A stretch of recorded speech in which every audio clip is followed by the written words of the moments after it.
concentration camp survivors from Germany who came here are saying to us, we had a particularly an older woman who showed up at a meeting in Kansas City 2 years ago and said, "You have to hear me. Don't you see this?" And of course, most of the people at that meeting did see it.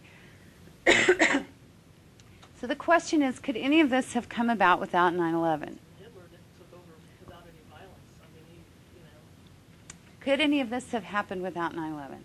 Well, probably, because after the 93 bombing, after Oklahoma City, we had Clinton's version of the Patriot Act, right, which cut back some. So it's been a gradual process.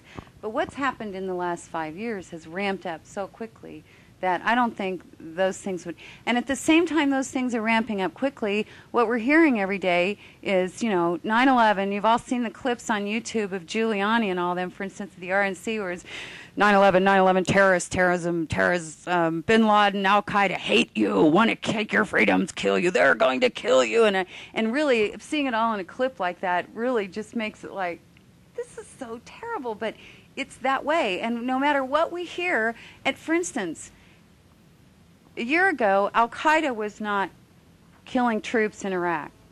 In about the last 3 weeks in the news, mainstream news, Al Qaeda is everywhere. All of the attacks happening in Iraq now are Al Qaeda.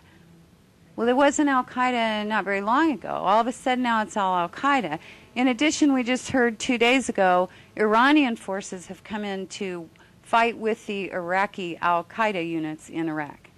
Now, given the fact that we have been threatening war, including nuclear war against Iran for quite some time, and Cheney has said, "I'm going to do it," then it doesn't seem unlikely that we might hear some things that weren't actually true about Iranian forces here and there and the other.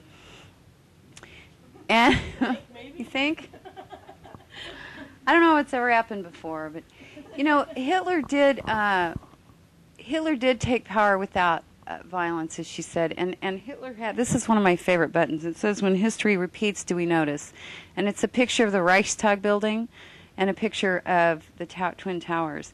The Reichstag building was the German parliament, congressional building, which was set on ablaze. And evidence is pretty clear that the Nazis set the building on fire and then blamed it on the Polish communists. They could go shut down the Bolsheviks, and they had to take power, and they had to quickly following after that was the Enabling Act, which took away enormous rights, as did our Patriot Act.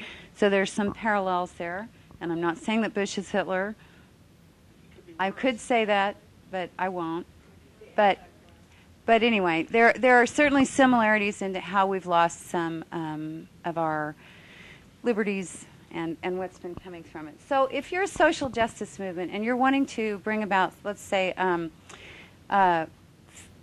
universal access to water, and so you're working with indigenous peoples in various places all over the U.S., all over the world, and in United States cities, and you're coming up against the corporations who now have much enhanced power, and because that's tinging on environmentalism, which means it could be terrorism, right? So are you going to be able to get the people to say, this is outrageous, we've got to stop water, the loss of water is a human right?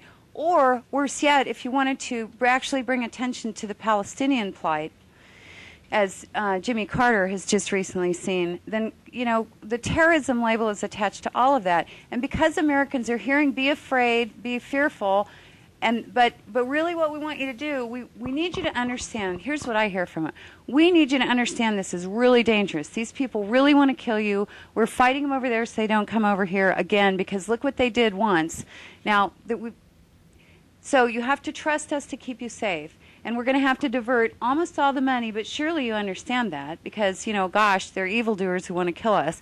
So you social justice movement, we understand you really want to make change, but gosh, we really need the money for all of this. And we really can't pay attention to that because we're really having to pay attention to the evildoers over here. It distracts our attention, it takes our money, and it keeps us from rising up and saying, what I really want to work on is global water justice or whatever other issue, because of the fear-mongering that's going on. So for social justice movements, it seems to me that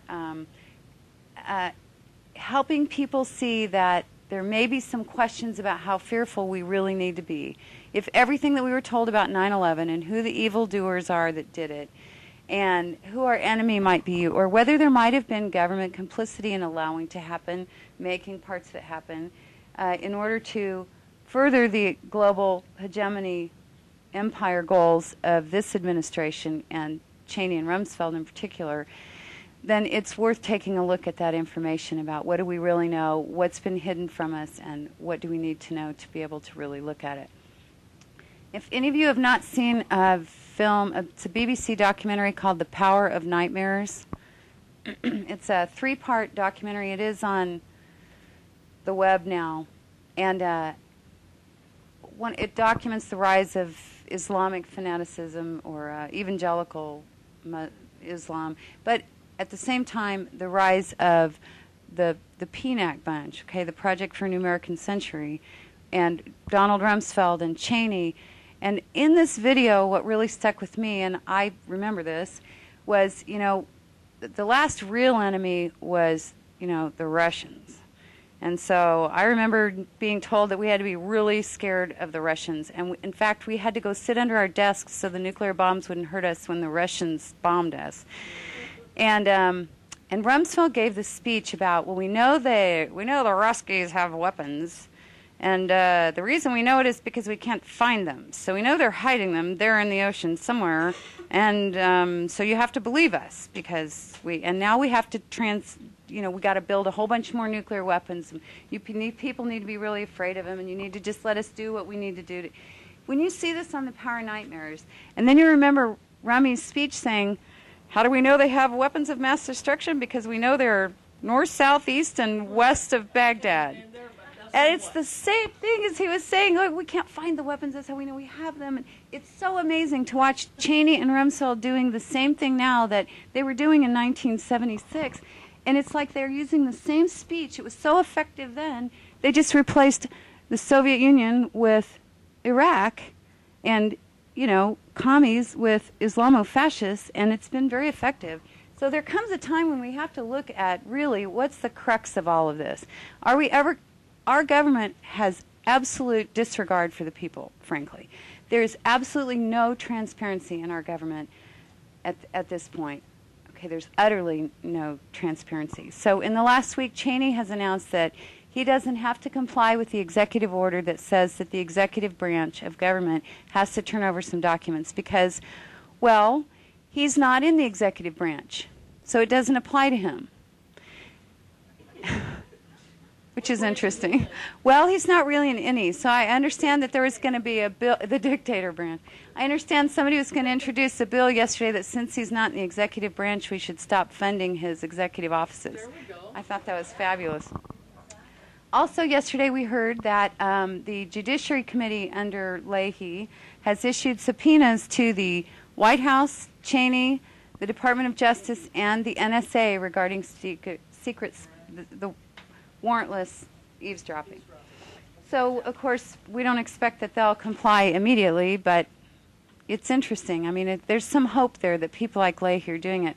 But the reason I bring that up is because to date, we have not had transparency in government. So when we're asking questions about 9/11, first of all, there was a joint congressional inquiry into 9/11.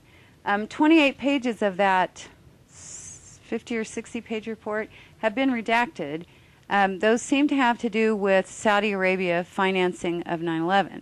But of course, we're still friends with Saudi Arabia, and some of their princes hang out here all the time.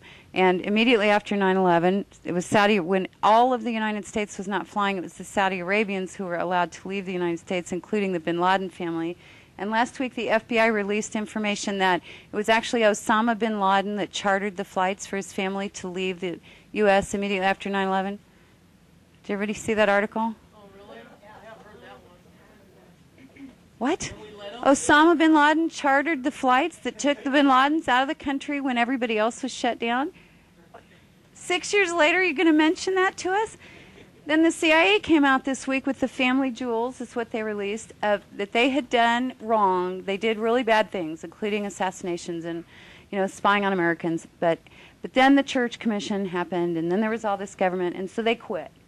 So now they're going to release to us 25 years later that, yes, we admit it. We did really bad things, but we don't do them anymore, and we want you to take our word for it. And in fact, increase the Black Op budget because we changed. We don't do it anymore.